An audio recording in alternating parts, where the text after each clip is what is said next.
নমস্কাৰ তোমালোকক এডুজনলৈ স্বাগতম জনাইছো। আজি মই দশম শ্ৰেণীৰ ত্ৰিভুজ মানে ট্ৰায়াঙ্গল লেসনটো ষ্টাৰ্ট কৰিম। এই লেসনটো বহু সংখ্যক ছাত্ৰ ছাত্ৰীয়ে টান পায়, কিন্তু তোমালোকে প্ৰথম পৰা মন দি পঢ়িলে বিশেষ একো টান নোপোৱা। আৰু এই লেসনটো SSLC দৃষ্টিকোণৰ পৰা এটা ইম্পৰ্টেণ্ট লেসন, কাৰণ এই লেসনটোৰ পৰা SSLCত প্ৰায় 10-80 মাৰ্কছ আহে। ত্ৰিভুজ মানে তোমালোকে আগৰ শ্ৰেণীবোৰত পঢ়ি আহিছা। ত্ৰিভুজ মানে কি? তিনিটা বাহুৱে আগুৰা এটা বন্ধ ক্ষেত্ৰ। বাহু কেইডাল থাকে? তিনডাল বাহু, আৰু বন্ধ ক্ষেত্ৰটোকে কি বুলি কয়? ত্ৰিভুজ। জেনেৰেলি ত্ৰিভুজ কেনেকুৱা ধৰণৰ ত্ৰিভুজ পাইছা? সমবাহু ত্ৰিভুজ পাইছা তোমালোকে। সমবাহু ত্ৰিভুজ, ইংলিছত কয় ইকুৱেলেটাৰেল ট্ৰায়াঙ্গল। সমবাহু ত্ৰিভুজ মানে কি?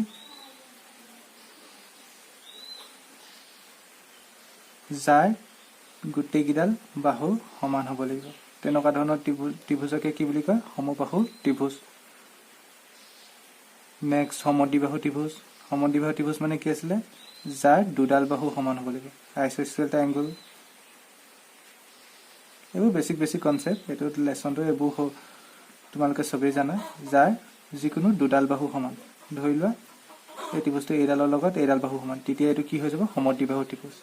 তাৰপৰা কি আৰু এটা ত্ৰিভুজ আছিলে জেনেৰেলি ইম্পৰ্টেণ্ট, সমকোণী ত্ৰিভুজ। সমকোণী ত্ৰিভুজ মানে কি? ত্ৰিভুজটো এটা কোণ মানে এটা এংগল কিমান ডিগ্ৰী হ'ব লাগে? 90 ডিগ্ৰী। যদি 90 ডিগ্ৰী হয় তেনেহ'লে কি বুলি কয়? সমকোণী ত্ৰিভুজ। ঠিক আছে, এইটো কোণ ধৰি লোৱা 90 ডিগ্ৰী। ঠিক আছে, তাৰপিছত লেসনটো ষ্টাৰ্ট হোৱাৰ আগতে তোমালোকৰ লেসনটোত প্ৰথম দুটা শব্দ আছে। প্ৰথম হৈছে সদিশ চিত্ৰ। এইটো বহুত ল'ৰা ছোৱালীয়ে কনফিউজ কৰে। সদিশ চিত্ৰ, সদিশ চিত্ৰক কয় চিমিলাৰ ফিগাৰ। ঠিক আছে, আৰু আন এটা হেৰি আছে সৰ্বসম চিত্ৰ।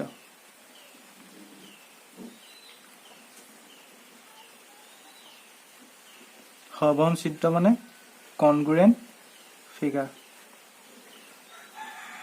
তোমালোকে ত্ৰিভুজ পাঠটো নৱম শ্ৰেণীটো পঢ়িছিলা, মনত আছেনে? তোমালোকৰ নৱম শ্ৰেণী ত্ৰিভুজ পাঠটো আধাৰিত আছিলে সৰ্বসমৰ ওপৰত। কাৰ ওপৰত? সৰ্বসমৰ মানে কনগ্ৰুৱেণ্টৰ ওপৰত। আৰু তোমালোকে এই বছৰ দশম শ্ৰেণীৰ এতিয়া ত্ৰিভুজ পাঠটো কাৰ ওপৰত আধাৰিত হ'ব? তোমালোকৰ সদিশৰ ওপৰত। এতিয়া সদিশ আৰু সৰ্বসম মানেনো কি? সদিশ আৰু সৰ্বসম তোমালোকে খেলি মেলি নকৰিবা। সদিশ মই জেনেৰেলি এইটো বুজিব ডেফিনেশ্যন হিচাপে কোৱা নাই, মই বুজাৰ সুবিধাৰ্থে কৈছোঁ। ডেফিনেশ্যনো পাছত কম বাৰু, এতিয়া বুজিবলৈ চোৱা। সদিশ হ'ব হ'লে দুটা চিত্ৰ, ধৰি লোৱা দুটা চিত্ৰ আছে, সিহঁতকেইটা সদিশ কেতিয়া হ'ব? দেখিবলৈ একে হ'ব লাগিব। সদিশ হোৱা কণ্ডিশ্যনটো কি বুলি ক'ব পাৰা তোমালোকে নিজে জানিবলৈ? দেখিবলৈ একে, পুৰা ছেম টু ছেম হ'ব লাগিব। ইংলিছত কি? ছেম টু ছেম হ'ব লাগিব, মানে ছেম টু ছেম দেখিবলৈ একে হ'ব লাগিব। ঠিক আছে, আৰু সৰ্বসম চিত্ৰ হ'ব হ'লে কি হ'ব লাগিব? দেখিবলৈ একে। এইবোৰ ডেফিনেশ্যন নহয় দেই, মনত ৰাখিবলৈ, নহ'লে বহুত কনফিউজ কৰে ল'ৰাৰ আগতে। দেখিবলৈ একে প্লাছ চাইজ সমান। দেখিবলৈ একে প্লাছ কি? চাইজ সমান। সদিশ মানে কি? অকল দেখিবলৈ একে হ'লে হ'ল। আৰু সৰ্বসম কেতিয়া হ'ব? মানে কনগ্ৰুৱেণ্ট কেতিয়া হ'ব? দেখিবলৈ একেও হ'ব লাগিব আৰু চাইজো সমান হ'ব লাগিব। মানেনো কি? এতিয়া এটা উদাহৰণ দিলে তোমালোকে বুজিব পাৰছা। যদি তোমালোকে বৃত্ত দুটা লোৱা, দুটা বৃত্ত, এটা মই এইটো যেনিবা এইটো এটা বৃত্ত লৈছোঁ, এইটো এটা বৃত্ত লৈছোঁ, দুটা বৃত্ত লৈছোঁ। তোমালোকক যদি মই কওঁ এই দুটা চাইজ একে নি? এইটো বৃত্তকেইটা, এই বৃত্ত মানে কি? এই দুটা চিত্ৰ, এই চিত্ৰ দুটা চাইজ একে নি? চাইজ কেতিয়াও একে নহয়। এইটো সৰু এইটো ডাঙৰ অবভিয়াছলি, কিন্তু এই দুটা দেখিবলৈ একে। এইটোও গোল এইটোও গোল। কথাটো বুজি পাইছানে? দেখিবলৈ একে কিন্তু চাইজ একে নহয়। কথাটো বুজি পাইছা? দেখিবলৈ একে, তেনেহ'লে এইকেইটাক মই কি চিত্ৰ বুলি ক'ম? সদিশ চিত্ৰ। এইকেইটা কি চিত্ৰ? সদিশ চিত্ৰ। সদিশ চিত্ৰ হ'বলৈ মেইন কণ্ডিশ্যনটো কি? দেখিবলৈ একে হ'লে হ'ল। আৰু চাইজো একে হ'ব পাৰে, সেইটো কথা নাই, কিন্তু মেইন কণ্ডিশ্যনটো কি? দেখিবলৈ একে হ'লে হ'ল। মানে এই বৃত্তকেইটা কি? সদিশ চিত্ৰ। তেনেহ'লে আমি কি গম পাওঁ? সকলোবোৰ বৃত্তই সদিশ। আমি যদি চাৰ্কুলবোৰ লওঁ, চব চাৰ্কুলে কি হ'ব? চিমিলাৰ হ'ব। চব চাৰ্কুল চিমিলাৰ হ'ব। মানে চাৰ্কুল মানে কি? ৰাউণ্ড মানে গোলেই আৰু তাত মানে বেলেগ একো কথা নাই, সেইবোৰ চব কি হ'ব? সদিশ হ'ব। ঠিক আছে, যদি মই এতিয়া সৰ্বসমত চোৱা, যদি মই ধৰি লোৱা এটা ত্ৰিভুজ লৈছোঁ এনেকুৱাকৈ আৰু এটা ত্ৰিভুজ লৈছোঁ ধৰি লোৱা এনেকুৱাকৈ ঠিক আছে এই দুটা ত্ৰিভুজ এইটো ত্ৰিভুজত লৈছোঁ যেনিবা মই এইটো এইডাল বাহু 5 যেনিবা এইডাল 6 যেনিবা এইডাল 7 এইডাল যেনিবা 12 এইডাল 13 এইডাল যেনিবা 14 ঠিক আছে এতিয়া কথাটো চোৱা এইটো এটা ত্ৰিভুজ এইটো এটা ত্ৰিভুজ কথাটো বুজি পাইছানে এইটো এটা ত্ৰিভুজ এইটো এটা ত্ৰিভুজ সৰি এইটো 5 এইটো 5 এইটো সৰি এইটো 5 এইটো 6 এইটো 7 এইটো এটা ত্ৰিভুজ এইটো এটা ত্ৰিভুজ এই দুটাক দেখিবলৈ একে এইটো দেখিবলৈ একে হ'ব যদি মই উল্টাই দিওঁ এইটো উল্টাকে আছে এইটো একে হ'ব এই দুটা কেতিয়া সৰ্বসম বুলি ক'ব যদি দেখিবলৈ একে হয় সাইজো সমান হয় ইয়া এডাল বাহু 5 ইয়াও এডাল বাহু 5 ইয়া এডাল বাহু 6 ইয়াও এডাল বাহু 6 ইয়াও এডাল 7 ইয়াও এডাল 7 মানে এই ত্ৰিভুজ কিটা কি হৈছে সদিশ হৈছে সৰি সদিশো হৈছে দেখিবলৈ একে মানে কি সদিশ আৰু লগত কি হৈছে সাইজো একে হৈছে তেনেহলে এইকিটা কি হৈছে সৰ্বসম হৈছে এইকিটা সৰ্বসম চিত্ৰ লগতে এইকিটা কি চিত্ৰ সদিশ চিত্ৰও ক'ব কাৰণ ইহঁতকিটা দেখিবলৈ কি হৈছে একে হৈছে কথাটো বুজি পাইছা সদিশৰ সাইজৰ কোনো কথা নাই সৰ্বসমত কি হ'ব দেখিবলৈ একে হ'ব লাগিব প্লাস সাইজৰ কথা আহে ঠিক আছে তেনেহলে সকলোবোৰ ত্ৰিভুজ সৰ্বসম হয় জানো ধৰি লও মই ইয়াত যেনিবা এটা ত্ৰিভুজ লৈছো এনেকুৱা আৰু এটা ত্ৰিভুজ লৈছো যেনিবা এনেকুৱা এইটো যেনিবা সমকোণী ত্ৰিভুজ এইটো সমবাহু ত্ৰিভুজ এই ত্ৰিভুজ দুটা কি সৰ্বসম হ'ব নি সৰি সদিশ হ'ব নি এইকিটা দেখিবলৈতো একে নহয় কেলে একে নহয় কাৰণ এইটো এটা সমকোণী ত্ৰিভুজ এইটো এটা কি সমবাহু ত্ৰিভুজ এইকিটা কি হয় সদিশ চিত্ৰ নহয়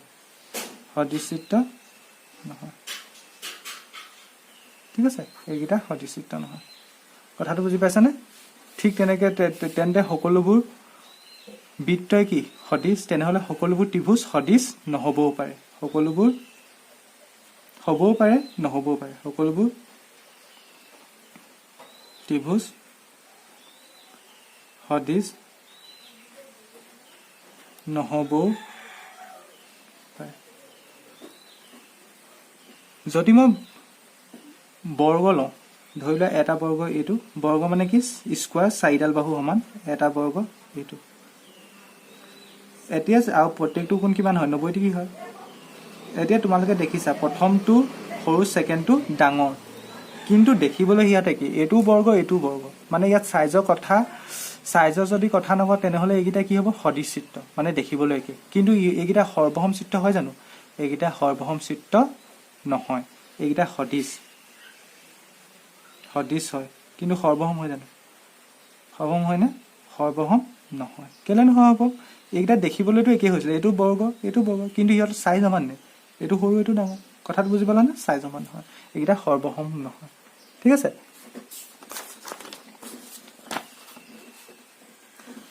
তেনেহলে আমি ইয়াৰ পৰা এটা ইম্পৰ্টেন্ট ৰিজাল্ট পাওঁ আমি ৰিজাল্টটো কি সকলোবোৰ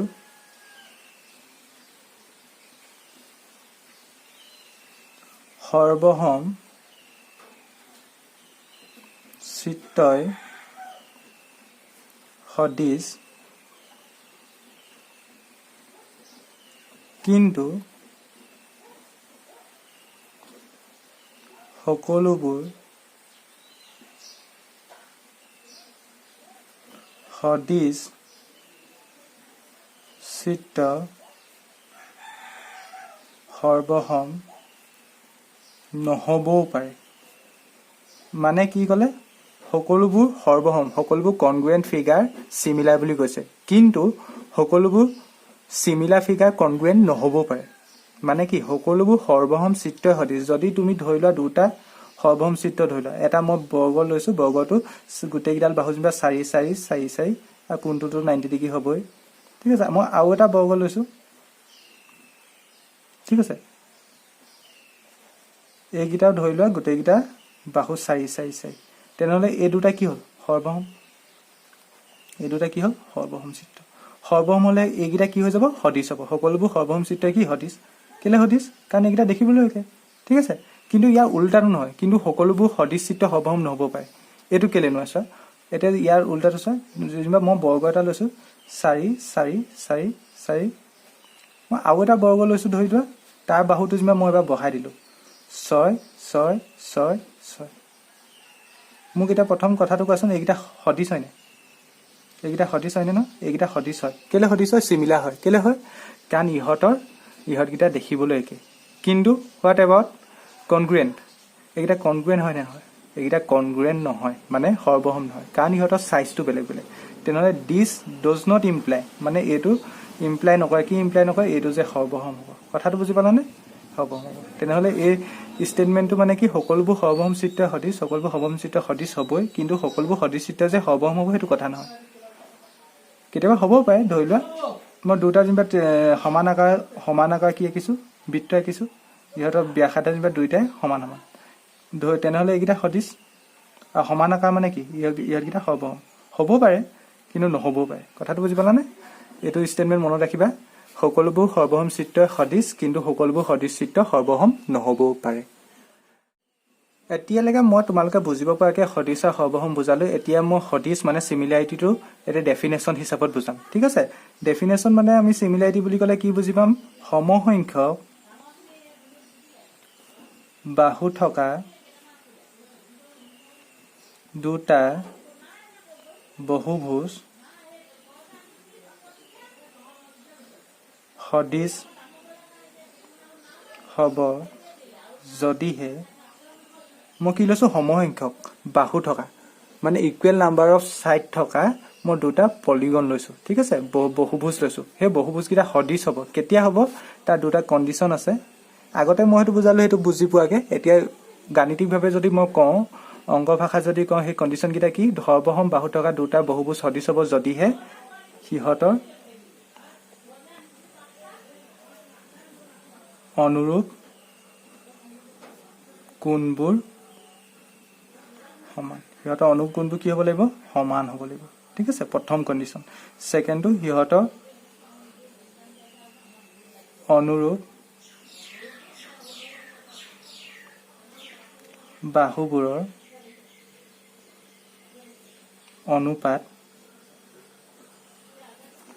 সমান হ'ব লাগিব। ইংলিছত যদি মই কওঁ, দুটা পলিগন কেতিয়া মেথেমেটিকেলি সদিশ হ'ব, চিমিলাৰ হ'ব বুলি ক'ম?